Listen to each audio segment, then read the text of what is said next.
প্রিয় দর্শক, আপনারা দেখতে পাচ্ছেন রকেট টু গোয়ালেরচর মন্ডলপাড়া সেই নৌকাটি আপনারা দেখতে পাচ্ছেন।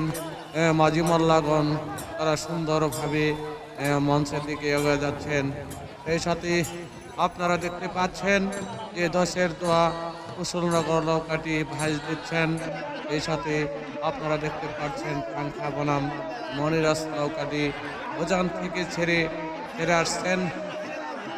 দর্শক, নদীর দু প্রান্ত দিয়ে ধর্ষকে ভরা আপনারা দেখতে পাচ্ছেন। হাজারো ধর্ষকের ঢল নেমেছে সাজিমারা গ্রামে।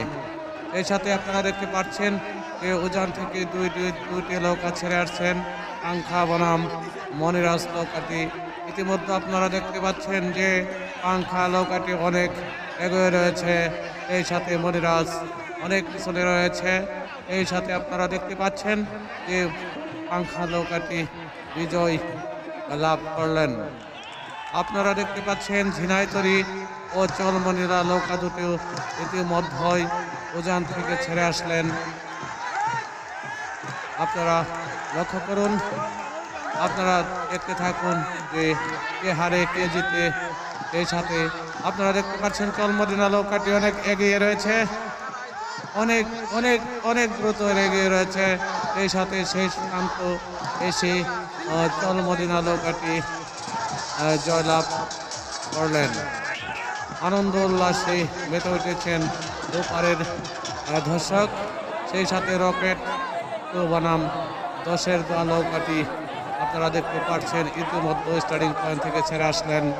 আপনারা দেখতে পাচ্ছেন যে হাজার হাজার দর্শক নৌকা ভাস দেখতে আসছে এখানে। সেই সাথে আপনারা দেখতে পাচ্ছেন যে দশের দোয়া বনাম রকেট টু নৌকাটি অনেক দ্রুত এগেছেন। সেই সাথে আপনারা দেখতে পাচ্ছেন যে হাজার হাজার দর্শক হাততালি দিয়ে তাদেরকে উৎসাহিত করছেন। শেষ প্রান্তে এসে রকেট টু অনেক এগিয়ে রয়েছে। প্রিয় দর্শক, আপনারা দেখতেই পারলেন যে দ্বিতীয় রাউন্ডে রকেট টু গোয়ালেরচর নৌকাটি বিজয় লাভ করলেন এবং পরাজিত হলেন দশের দোয়া নৌকাটি।